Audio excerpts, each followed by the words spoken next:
इतिहास गवाह है कि भारत में किले के दरवाजे हमेशा अंदर से ही खुले हैं और आज भी स्थिति कुछ बदली नहीं है। भारत में आज भी कई जयचंद मौजूद हैं और इनका सच ऑपरेशन सिंदूर के दौरान हमें एक बार फिर देखने को मिला। ये वही लोग हैं जिनके बारे में पूर्व सीडीएस बिपिन रावत ने हमें चेतावनी दी थी। पॉइंट 5 फ्रंट वो है जो खाता तो भारत का है लेकिन जिसका दिल पाकिस्तान के लिए धड़कता है। आपने सोशल मीडिया पर ऐसी कई वीडियो देखी होंगी जिनमें विशेष समुदाय के लोग सड़कों पर बने पाकिस्तानी झंडों पर चलने से इनकार कर रहे थे। इन तस्वीरों से आपको ये समझ तो आ ही गया होगा कि भारत में वो कौन लोग हैं जिनके दिल में पाकिस्तान के लिए आज भी एक सॉफ्ट कॉर्नर है। चलो यहाँ तक तो ठीक था, लेकिन ये लोग खतरा तब बन जाते हैं जब इनकी वजह से देश की सुरक्षा खतरे में पड़ जाती है। जब ये लोग भारतीय सेना की जासूसी करने लगते हैं, सेना की गतिविधियों की खबरें पाकिस्तान की आईएसआई और सेना तक पहुंचाते हैं, तब इन सबको अनदेखा नहीं किया जा सकता क्योंकि ये लोग राष्ट्रीय सुरक्षा और हमारी सेना के जवानों के लिए खतरा बन जाते हैं। ऑपरेशन सिंदूर के दौरान ऐसे कई केसेस सामने आए जिनमें भारत के विशेष समुदाय के लोग भारतीय सेना की संवेदनशील जानकारी पाकिस्तान को लीक कर रहे थे।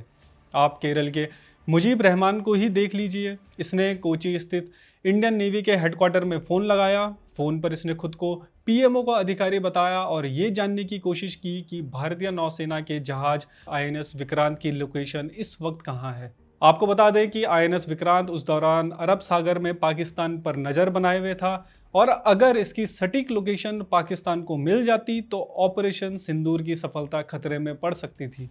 हालांकि हमारी नौसेना को ऐसे मामलों से निपटना आता है और उसने तुरंत इस कॉल के बारे में पुलिस को सूचित किया, जिसके बाद पुलिस ने मुजीब रहमान को पकड़ लिया। केरल के अलावा एक केस गुजरात से भी आया जहां एक मदरसे के टीचर मोहम्मद फजल अब्दुल अजीज शेख पाकिस्तान और अफगानिस्तान से जुड़े व्हाट्सएप ग्रुप्स के जरिए भारतीय सेना की संवेदनशील जानकारी साझा करने के आरोप में पकड़ा गया।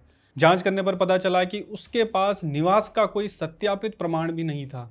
धीरे धीरे ऐसे अब कई केस भारत के अलग अलग कोनों से सामने आ रहे हैं जहां विशेष समुदाय के लोग ऑपरेशन सिंदूर के दौरान भारतीय सेना की जासूसी कर रहे थे। हाल ही में पंजाब पुलिस ने भटिंडा आर्मी कैंप से रकीब नाम के एक शख्स को पाकिस्तान के लिए जासूसी करने के आरोप में गिरफ्तार किया। रकीब कैंप में दर्जी का काम करता था। उसके फ़ोन से पाकिस्तान के फ़ोन नंबर भी पाए गए। रकीब वैसे तो उत्तराखंड के रुड़की का रहने वाला था, लेकिन वह भटिंडा के आर्मी कैंप में सेना के जवानों के लिए दर्जी का काम किया करता था। इसके अलावा हरियाणा पुलिस ने भी बीते मंगलवार को पानीपत में जासूसी के आरोप में एक मुस्लिम युवक जिसका नाम नौमान इलाही है को गिरफ्तार किया।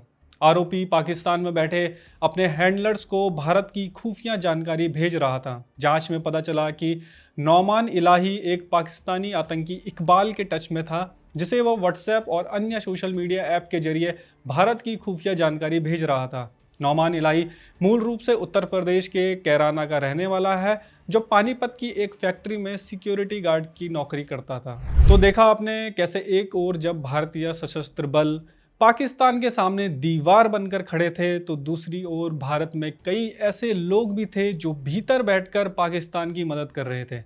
कुछ लोग सेनाओं की खुफिया जानकारी पाकिस्तान को पहुंचा रहे थे, तो वहीं कुछ पत्रकार, इंटेलेक्चुअल्स और नेता ऐसी बयानबाजी और वीडियोस बना रहे थे जिनका इस्तेमाल पाकिस्तान अपने प्रोपेगेंडा के लिए कर रहा था।